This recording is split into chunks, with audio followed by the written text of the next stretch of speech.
Anda akan menyaksikan Kompas Malam, didukung oleh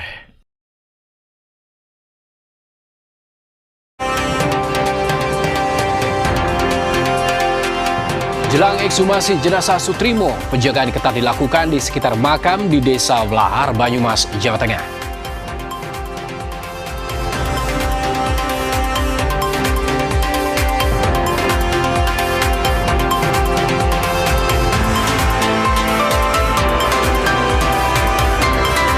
Delapan warga yang menjadi korban dalam kecelakaan pada ajang balap drag race di Kota Mubagu, Sulawesi Utara dimakamkan.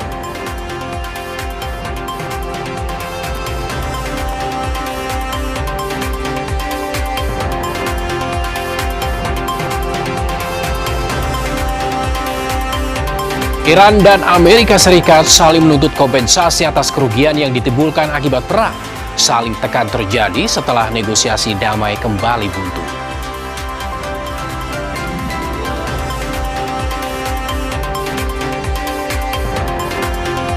Timnas Indonesia siap turunkan skuad terbaik di ajang FIFA Asian Cup 2026.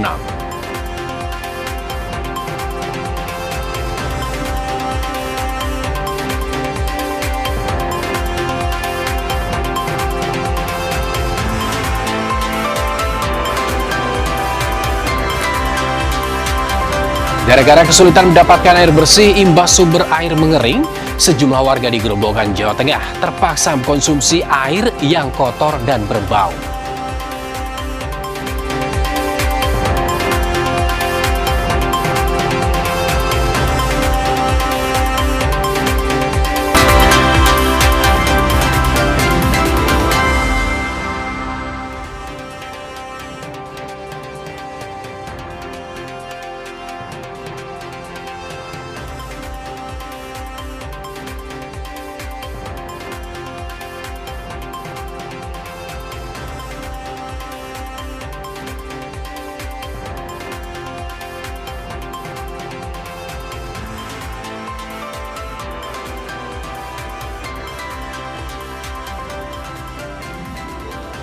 Apa kabar saudara? Kompas Malam kembali hadir ke hadapan Anda. Kali ini bersama dengan saya Arizona Gali. Kita langsung ke informasi pertama saudara. Kantor pemerintahan di Kabupaten Puncak, Papua Tengah Selasa malam terbakar. Kebakaran diduga dilakukan sejumlah warga yang kecewa terkait penyaluran dana desa tahap pertama tahun 2026 yang dipotong. Bupati Puncak Elvis Tabuni sempat menemui dan berdialog dengan warga. Namun massa disebut tidak puas dengan hasil dialog. Mereka kemudian membakar kantor PMK. Aksi kemudian meluas ke sejumlah fasilitas pemerintahan. Kantor Bupati Puncak, kantor DPRD, kantor Dukcapil, kantor Kesbangpol, kantor Dinas Sosial, dan kantor Keuangan dilaporkan ikut dibakar. Satu unit kendaraan roda 4 yang terparkir di halaman kantor bupati juga dilaporkan turut terbakar. Hingga kini, belum ada keterangan dari pemerintah setempat.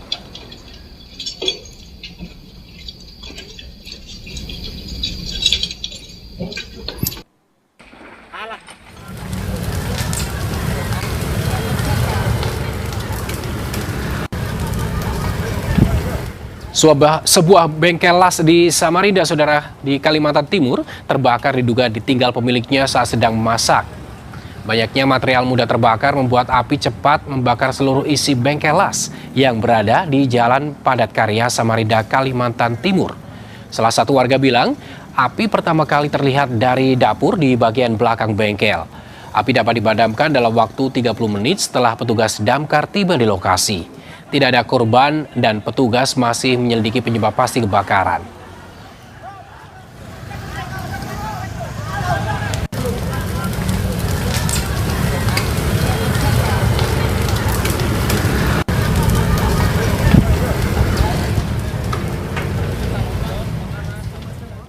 Berikutnya saudara, seorang penagih utang mengamuk dan menganiaya seorang warga di Bekasi, Jawa Barat. Aksi penganiayaan terekam CCTV.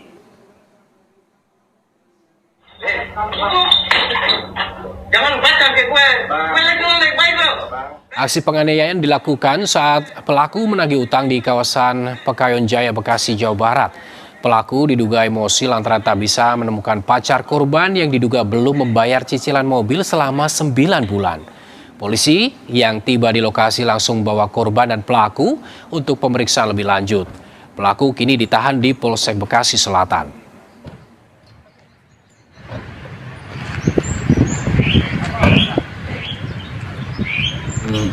Kredit mobil, melakukan kredit mobil yang menunggak 9 bulan. Akhirnya didatangi beberapa debt collector, ya. Karena tidak ditemukan kesepakatan, akhirnya terjadi cekcok. Dan debt collector tersebut emosi, salah satunya melakukan tindakan pemukulan. Setelah kita menemukan fakta dan alat bukti yang cukup, kita melakukan penahanan terhadap pelaku. Saudara, jelang ekshumasi, penjagaan ketat dilakukan di sekitar makam pegawai ex-Jampitsus Sutrimo di Desa Welahar, Banyumas, Jawa Tengah. Ekshumasi dan otopsi dilakukan Rabu 12 Agustus. Sejumlah personel polisi berjaga di makam Sutrimo, tenda milik tim Inafis Polresta Banyumas untuk lokasi otopsi, dan garis polisi juga sudah terpasang. Penjagaan ketat dilakukan untuk melindungi jenazah sebagai barang bukti kasus.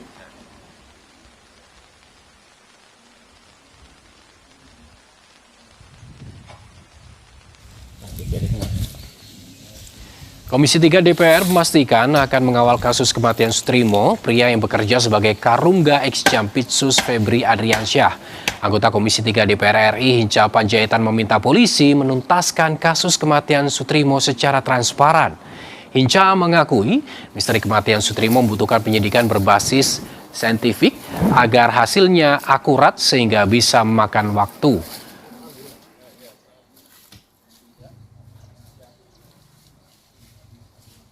Memang untuk soal kematian ini membutuhkan scientific identification-nya, membutuhkan skill yang cukup, bukti-bukti yang akurat agar tidak salah menyimpulkan.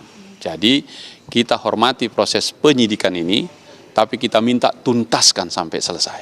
Nah, Komisi 3 tentu akan mengawal sampai tuntas ini. Sementara itu, saudara, polisi juga masih mendalami identitas dari Febrio Adiono, pegawai kejaksaan yang disebut menjadi salah satu pengantar jasad Sutrimo, pegawai ex-Jampitsus. Polisi menyebut akan mendalami informasi terkait peran pegawai kejaksaan Febrio Adiono yang namanya tertulis sebagai penanggung jawab Sutrimo, pegawai ex-Jampitsus, saat diantarkan ke rumah sakit dalam keadaan meninggal dunia. Polisi memastikan telah memeriksa 24 saksi, namun tidak menegaskan apakah salah satu saksi yang diperiksa adalah Febrio Adiono atau tidak. Untuk soal ini Pak, sosok Febrio Adiono itu sudah diketahui belum sih Pak? Ya, terima kasih informasinya, nanti kita dalamin. Pak, total saksi berapa Pak? Kenapa? Dalam ini pemeriksaan total saksi berapa Pak? Sudah dilakukan. 24 saksi sudah kami periksa, kami minta keterangan di dalam proses penyelidikan.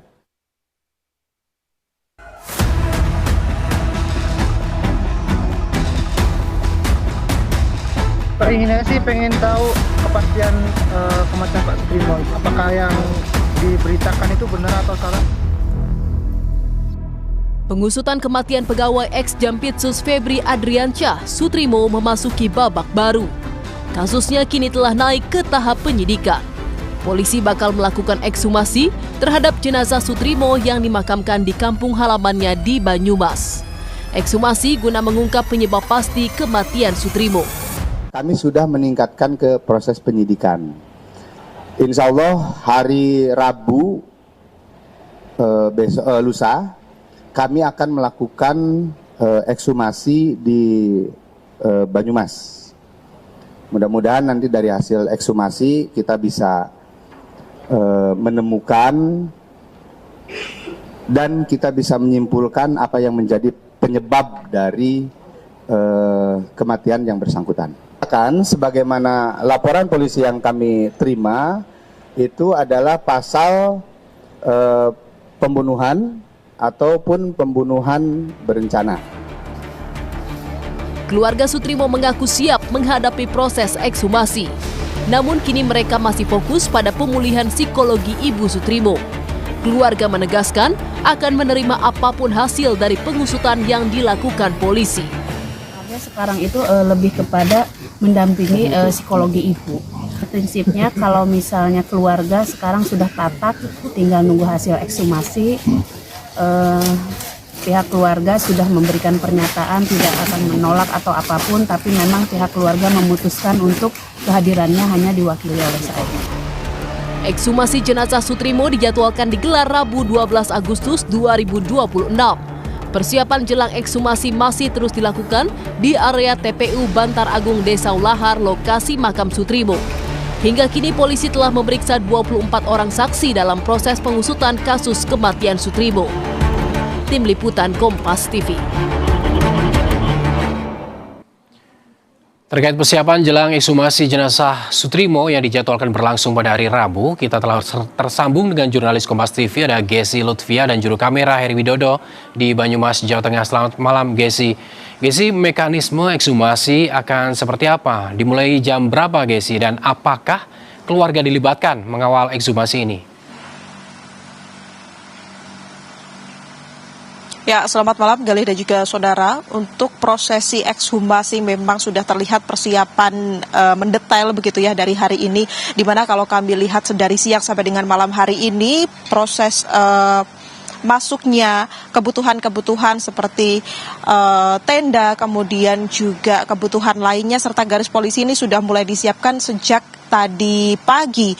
Garis polisi sudah mulai mengelilingi makam dari almarhum Sutrimo. Hal ini digunakan sebagai bentuk pengamanan begitu ya, agar proses ekshumasi atau pembongkaran kembali makam Sutrimo ini bisa berjalan lancar tanpa gangguan. Karena diprediksi juga tidak hanya para kepolisian dan juga tim yang terlibat lainnya yang datang, nanti juga masyarakat dikhawatirkan ini akan datang dan juga ditakutkan akan mengganggu, sehingga prosesi pengamanan semakin ditingkatkan begitu. Bahkan kalau kami sempat tadi dari lokasi ini Galih, pada sore hari sekitar pukul 6 waktu Indonesia Barat begitu ya, atau 18 waktu Indonesia Barat sudah di-clear area begitu untuk mencegah adanya masyarakat dari luar untuk masuk. Selain itu juga pengamanan terlihat dari adanya personil yang disiagakan sepanjang malam dari kepolisian, bahkan juga ada beberapa masyarakat yang juga turut datang begitu untuk mengamankan juga lokasi makam yang besok akan dibongkar kembali.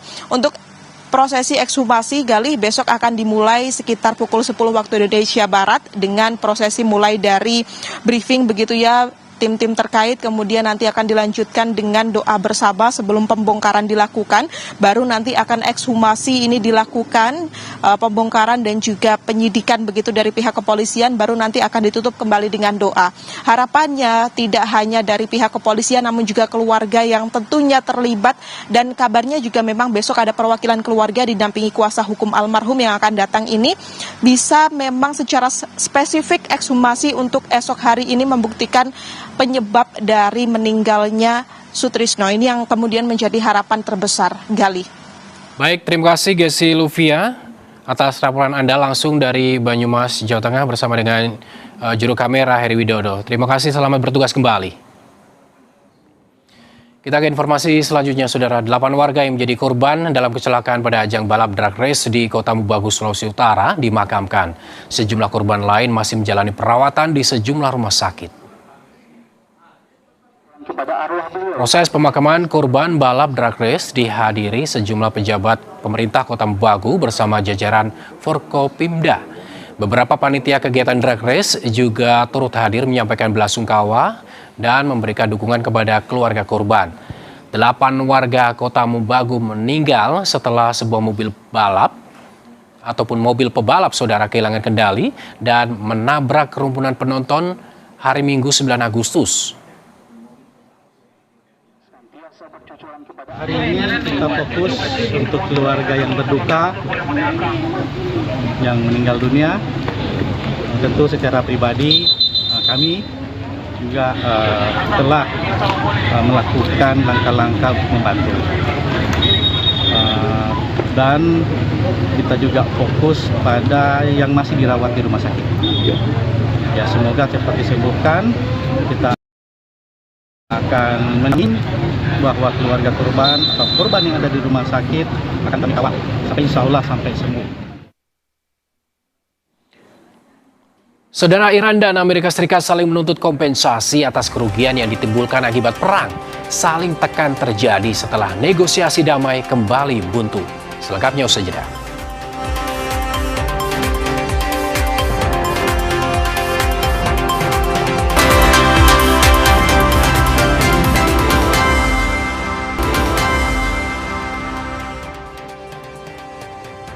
Kembali di Kompas Malam, Saudara. Iran dan Amerika Serikat saling menuntut kompensasi atas kerugian yang ditimbulkan akibat perang. Saling tekan terjadi setelah negosiasi damai kembali buntu.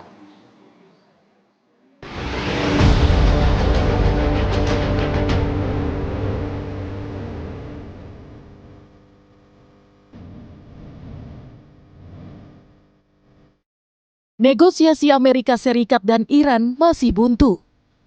Kedua negara kini saling menekan. Presiden AS Donald Trump menuntut pembayaran ganti rugi dari Iran atas kerugian yang ditimbulkan akibat perang.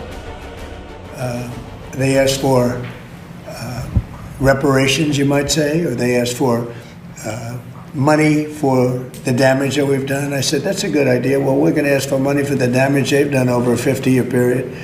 Whether you go SS Cole or whether you go all of the people that were so badly hurt, so badly wounded or killed, many thousands of people, and maybe damages for the 52,000 protesters over the last 4 months that were killed in Iran. Pernyataan Trump membalas Iran yang mensyaratkan sejumlah konsesi dari Amerika Serikat sebelum membuka kembali Selat Hormuz. Di antaranya, akhiri blokade pelabuhan Iran, cabut sanksi ekonomi, dan pembayaran kompensasi atas kerusakan akibat perang. Iran bilang Selat Hormuz tidak akan aman selama Amerika Serikat masih memblokade pelabuhan Iran.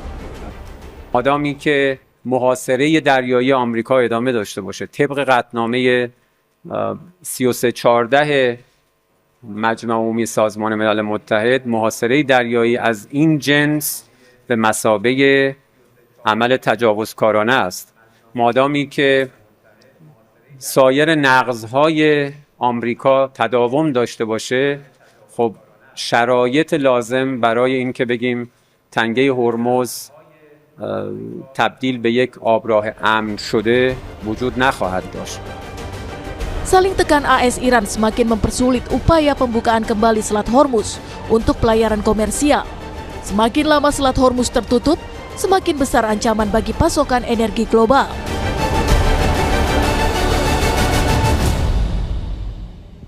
Negosiasi mandek, Iran dan Amerika Serikat kini saling tekan atas Selat Hormuz. Keduanya juga sama-sama menuntut ganti rugi perang. Untuk membahasnya sudah bersama kami Aisyah Kusuma Sumantri, peneliti senior Indo-Pacific Strategic Intelligence. Selamat malam, Mbak Aisyah. Selamat malam, Mas Gali. Mbak Aisyah, AS dan Iran akan saling menuntut kompensasi perang ini. Tandanya ini artinya negosiasi damai akan jauh. Menurut Anda bagaimana? Menurut saya ini lucu, Mas. Karena pertama kita lihat begini.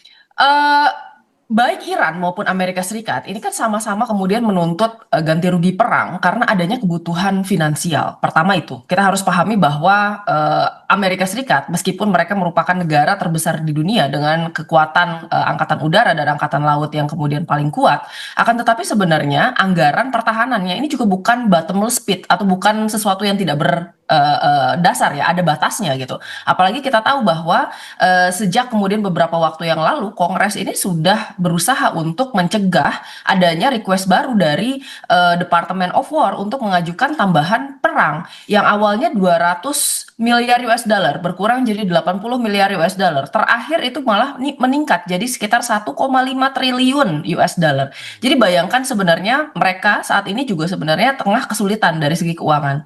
Lalu kemudian kita bicara dari Iran. Kalau dari Iran ini adalah akumulasi dari apa yang sudah menjadi dispute ya selama bertahun-tahun gitu ya, sejak kemudian masa awal adanya sanksi yang kemudian dikenakan oleh Amerika Serikat sampai ke titik perang ini. Jadi saya rasa sebenarnya apa yang dilakukan oleh Iran ini sebenarnya masuk akal karena sebenarnya kita melihat ini adalah bukti bahwa Iran ini meminta adanya kompensasi dari agresi yang dilakukan oleh Amerika Serikat. Di sisi lain, saya kira selain Amerika Serikat ini memiliki kebutuhan untuk melanjutkan peperangan, tapi saya kira ini juga sebenarnya merupakan transportasinya Amerika Serikat untuk bisa menginvalidasi ya anggaran yang keluar dari Amerika Serikat untuk Iran. Karena kita tahu sebenarnya dari MOU kemarin itu sudah disetujui bahwa Amerika Serikat itu akan memberikan ya biaya rekonstruksi perang sejumlah 300 miliar US dollar. Nah, menariknya sebenarnya angka tersebut itu cukup tinggi karena di awal sebenarnya Iran minta 400 lalu kemudian disettle di angka 270, tapi setelah negosiasi di MOU kemarin akhirnya kemudian berhenti di angka 300 miliar US dollar. Artinya ini bagian dari strategi Trump untuk menekan Iran. Saya kira begitu. Ya, pertama memang karena memang ada kebutuhan untuk bisa melanjutkan peperangan melalui dana yang sebenarnya sampai sekarang itu makin menipis. Yang kedua adalah sebenarnya tekanan untuk Irannya itu sendiri, gitu. Jadi sebenarnya dengan Amerika Serikat berusaha untuk bisa ya mendapatkan biaya ganti rugi dari Iran. Saya kira ini juga menyuarakan bahwa sebenarnya ya kalau misalnya kamu minta kompensasi kita juga bisa melakukan hal tersebut. Sehingga ini kan sebenarnya sebuah strategi untuk menginvalidasi permintaan Iran itu sendiri. Jadi ini seperti apa yang kemudian dilakukan di dalam chicken game theory gitu ya, di mana kedua pihak ini terus-menerus mengekskalasi tanpa adanya keinginan untuk mendeeskalasi ya. Artinya begini Mbak Esa, keduanya ini kan saling menuntut konsensi atau kompensasi dan keduanya ini merasa menjadi korban. Sebetulnya siapa yang paling kuat untuk menentukan kompensasi? Ya, dari sejarah ya, memang biasanya biaya rekonstruksi pasca perang itu diberikan kepada pihak yang kalah. Tetapi harus dipahami juga bahwa ini juga terjadi ya ketika pasca perang dunia kedua saat itu. Nah, permasalahannya waktu itu kita lihat ini tidak hanya berhenti ke kemudian pihak yang kemudian kalah saja, tetapi juga negara-negara yang menjadi area perang. Nah, dalam kasus ini kita bisa melihat Amerika Serikat sebagai agresor ini tidak hanya menghancurkan fasilitas militer saja, tetapi Iran sebagai kemudian battle terrain atau tempat di mana terjadinya peperangan, ini kan sebenarnya mengalami kerusakan di berbagai macam lini, termasuk diantaranya adalah infrastruktur sipil, seperti misalnya rumah sakit, jembatan, lalu kemudian pabrik power plant, lalu kemudian kita lihat ada petrochemical plant gitu ya, dan kita lihat sebenarnya banyak sekali fasilitas-fasilitas yang berhubungan langsung dengan kehidupan masyarakat, termasuk tadi fasilitas-fasilitas yang sebenarnya tidak mendukung ya peperangan. Oleh karena itu saya pikir sebenarnya ini bukan siapa yang menang atau siapa yang kalah, tetapi lebih ke arah ini adalah goodwill dari salah satu pihak untuk menunjukkan bahwa mereka responsibel terhadap masyarakat sipil. Karena meskipun kita bicara tentang perang, maka kemudian kita juga bicara tentang humanity yang seharusnya didahulukan oleh baik Iran maupun Amerika Serikat. Dan saya kira sebenarnya saat ini sudah jelas ya, yang kemudian lebih banyak melakukan kerusakan terhadap fasilitas sipil itu adalah Amerika Serikat gitu sebagai pihak agresor di sini. Apakah ini bisa dikatakan sebagai perang diplomatik, Mbak Esa? Karena sudah tidak ada lagi perang militer atau bahkan mungkin ini akan memicu perang militer ke depannya? Saya kira sebenarnya kedua negara ini masih terus berusaha untuk melakukan yang namanya adalah coercive diplomacy.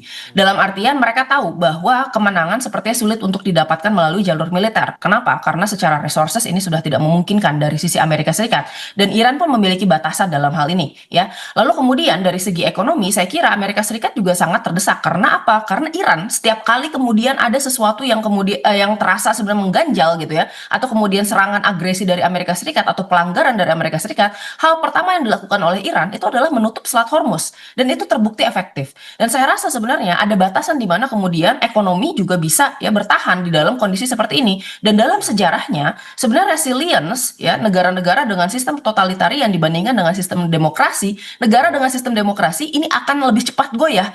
Kenapa? Karena masyarakatnya memiliki hak sebagai konstituen politik. Nah, di sisi lain sebenarnya ini ada permasalahan diplomasi. Karena apa? Karena sudah jelas untuk kemudian bisa mengganti rezim dan kemudian bisa mendapatkan kemenangan total bagi Amerika Serikat harus melakukan okupasi darat, yang mana ini juga tidak mungkin dilakukan. Satu-satunya opsi sekarang yang bisa dilakukan itu adalah kemudian mendapatkan konsesi yang jelas dengan Iran. Ya, untuk bisa melakukan konsesi ini pun, ya pada akhirnya ini harus ada beberapa hal yang perlu dilakukan. Yang pertama, ini adalah goodwill dari kedua belah pihak untuk bisa menurunkan tensi perang. Yang kedua, di sini adalah konsistensi untuk bisa menjaga goodwill tersebut, jangan sampai kemudian ada salah satu pihak yang melanggar. Dan yang ketiga, adanya komunikasi yang intensif di antara elit pemimpin, baik itu dari tim negosiasi Iran maupun kemudian tim negosiasi Amerika Serikat. Saya kira sampai sekarang, sampai hari ini, ketiga hal ini belum ada yang kemudian bisa dipenuhi oleh Iran maupun Amerika Serikat. Sehingga ya ada kemungkinan bahwa perangnya akan menggantung gitu. Mungkin tidak seintens ketika awal peperangan. Menurut Mbak Isa, ini sampai kapan diplomasi ini akan terus berlanjut? Karena ini kan yang tersandra akhirnya adalah Selat Hormuz. Apakah memerlukan mediator? Tentu saja membutuhkan mediator. Saya kira sekarang ini cukup menarik karena di dalam kasus ini hampir seluruh negara yang berperan aktif sebagai mediator seperti misalnya Pakistan, lalu kemudian Arab Saudi, Turki, ya Qatar gitu, dan Oman to some extent. Menurut saya mereka sebenarnya satu suara bahwa memang meskipun mereka memiliki kepentingan nasional, tetapi mereka berusaha untuk tidak mengekskalasi keadaan lebih lanjut dan mengedepankan jalur diplomasi. Ya, tetapi balik lagi, selain kemudian kita bicara tentang keaktifan dari negara-negara mediator, saya kira perlu ada juga sebenarnya keinginan atau political will dari kedua belah negara ini untuk bisa melihat dan mengakses keadaan dan menurunkan tensinya tersebut. Kalau kedua negara ini masih terjebak di dalam escalation trap, kalau yang kita sebut sebagai chicken game theory ya, ini jadi dua-duanya sama-sama takut kalau yang satunya lagi itu mundur ya, maka kemudian ini akan terus berjalan dan itu yang tidak kita inginkan, Mas Gali. Baik, terima kasih Mbak Isa Kusuma Sumantri, peneliti senior Indo-Pasifik Strategi Intelijen, telah bergabung bersama kami di Kompas Malam. Terima kasih Mbak Isa. Saudara, usai jeda kami akan masih kembali dengan informasi Timnas Indonesia siap turunkan skuad terbaik di ajang FIFA Asian Cup 2026.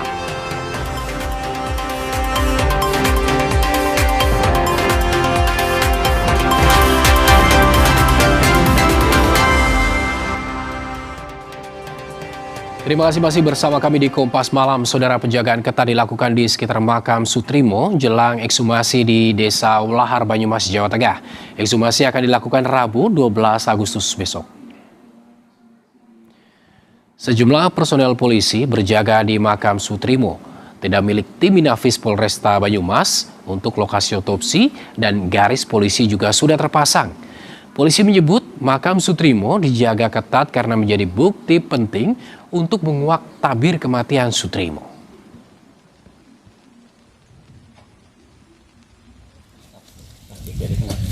Komisi 3 DPR memastikan akan mengawal kasus kematian Sutrimo, pria yang bekerja sebagai Karungga ex-Jampitsus Febri Adriansyah.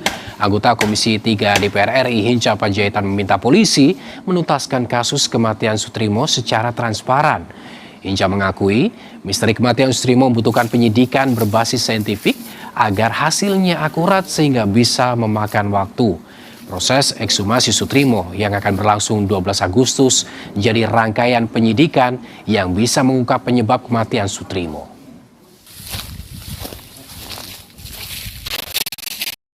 Untuk soal kematian ini membutuhkan scientific identification-nya, membutuhkan skill yang cukup, bukti-bukti yang akurat agar tidak salah menyimpulkan. Jadi kita hormati proses penyidikan ini, tapi kita minta tuntaskan sampai selesai. Nah, Komisi 3 tentu akan mengawal sampai tuntas ini. Sementara itu, saudara, polisi juga masih mendalami identitas dari Febrio Adiono, pegawai kejaksaan, yang disebut menjadi salah satu pengantar jasad Sutrimo, pegawai ex-Jampitsus. Polisi menyebut akan mendalami informasi terkait peran pegawai kejaksaan Febrio Adiono yang namanya tertulis sebagai penanggung jawab Sutrimo, pegawai ex-Jampitsus saat diantarkan ke rumah sakit dalam keadaan meninggal dunia. Polisi memastikan telah memeriksa 24 saksi, namun tidak menegaskan apakah salah satu saksi yang diperiksa adalah Febrio Adiono atau tidak. Saat ini polisi masih menyelidiki apakah ada unsur pidana dalam kematian Sutrimo dengan melakukan ekshumasi setelah keluarga Sutrimo secara resmi melaporkan kematiannya ini ke polisi.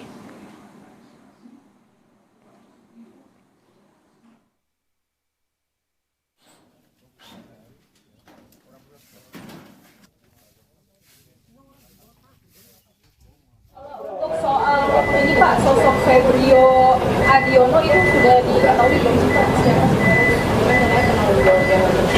Ya, terima kasih informasinya, nanti kita dalamin. Total saksi berapa, Pak? Kenapa? Dalam ini pemeriksaan total saksi berapa yang sudah dirangkum? 24 saksi sudah kami periksa, kami minta keterangan di dalam proses penyelidikan. Kita ke sorotan lainnya, saudara. Sempat padam api membakar Bukit Dingklik, kawasan Gunung Bromo di wilayah Pasuruan, Jawa Timur kembali membara.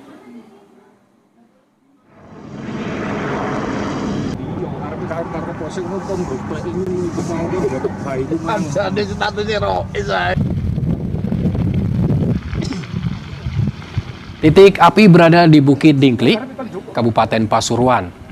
Jalur ekstrim membuat pemadaman sulit dilakukan. Sementara satu titik lain yang berada di Bukit Penanjakan dinyatakan sudah padam. Pemadaman terus dilakukan baik secara manual melalui jalur darat maupun via udara lewat waterbombing.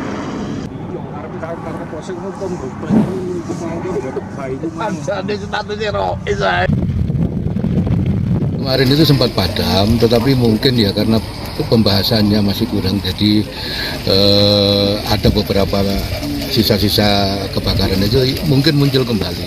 Nah ini itu yang terjadi tepatnya di Dingklik ya. Dingklik itu desa Wonogiri. Ya, ada berapa bawahnya ada Pakis Bengkil dan Dingklik. Nah itu. Jadi yang terbakar sebetulnya ada di Argowulan, itu di Penanjakan sudah padam. Kemudian yang Dingklik ini sebetulnya sudah padam, sekarang menyala kembali. Berikutnya, saudara, gara-gara kesulitan mendapatkan air bersih karena sumber air telah mengering, sejumlah warga di Grobogan, Jawa Tengah terpaksa mengkonsumsi air yang kotor dan bau.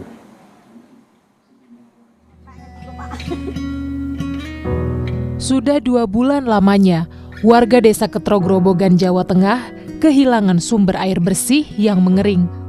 Mereka pun terus mencari sumber air. Salah satunya, mereka mengeruk sungai yang juga sudah mulai mengering. Dari cerukan itu, ada air kubangan yang mereka ambil untuk dikonsumsi. Meski kondisinya keruh dan berbau, warga tetap menggunakan air ini untuk mandi hingga memasak. Warga tetap bertahan meski dibayangi ancaman penyakit kulit. Iya, kekeringan itu minum comberan itu loh, dah. Masya Allah, menjijikkan. Nyarinya di sini semuanya? Iya. Nggak ada tempat lain? Nggak ada kok, adanya itu. Terus sumur, pam gimana, Bu? Mati, sumur pam itu gimana? Setiap hari, setiap bulan bayar kok, nggak ada tuh gimana? Apa saja, Bu? Ya, untuk apa aja lah, untuk masak, untuk mandi, untuk nyuci apapun. Nggak takut gatal? Enggak, gatal dikukur. Perjuangan warga untuk mendapat air bersih sangat berat. Mereka harus antre 2 jam karena air resapan sangat sedikit. Selain itu, mereka harus bolak-balik sebanyak 6 kali dengan jarak tempuh 2 km untuk mendapatkan sumber air. 3 kali. 3 kali saja? Iya. Dipakai untuk berapa hari ini? Ya sehari udah habis. Sehari sudah habis? Iya. Ini untuk nanti besok ambil lagi gitu, antri lagi. Oh, diantrikan lagi? Iya, diantrikan. Ngantrinya berapa lama ini? Ya kadang 1 jam 2 jam lah. 1 jam 2 jam baru ada airnya. 3 drigen. Bantuan air bersih dari pemerintah daerah memang sudah didistribusikan. Namun jumlahnya dinilai belum mencukupi kebutuhan warga. Warga berharap adanya bantuan air bersih secara rutin dari berbagai pihak agar mereka tak lagi mengonsumsi air kotor.